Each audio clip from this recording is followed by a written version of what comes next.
naman po, we respect you, I respect you, because you're the President of the Philippines. I always respect the title, Mr. President, and the man. Pero huwag naman ho tayo magsasalita sa co-equal branch of government na hindi ginagawa ang trabaho nila. Sapagkat napakahalaga po niyan. We have the Blue Ribbon Committee, risk life and limb also, Mr. President. Hindi mga mabubuting tao ito.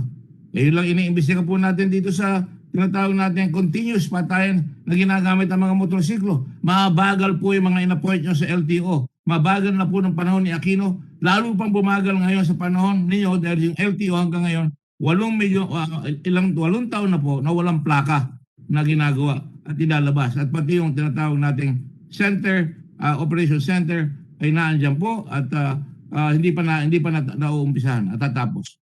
The Blue Ribbon Committee, your committee of the Republic of the Philippines Senate, is there to protect the Senate and to protect the government from graft and corruption. But above all, we protect the people. We protect the people from malefactors of people wearing uniforms and pretending they're law enforcement when they're the number one people who are pushing their weight around committing corruption, committing abuses, killing people.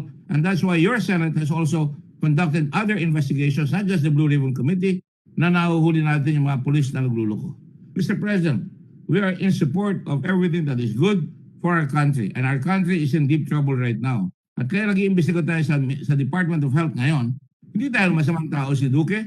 Hindi po yan. Maaaring siya ay nagkakamali, nagkukulang, napapalagi rin siya ng mga sawa na nakapasok sa kanyang department at ang nangyayari, nililingkis na po yung ating vaccination program at nililingkis na po lalo yung mga pinagbibili. Ito po, naglagay kayo ng isang serious. Our country is in deep trouble. I ask the people of this country, are we serious? Seryoso po ba tayo? Ayaw po ba ninyo? Tatahimik na lang. Gusto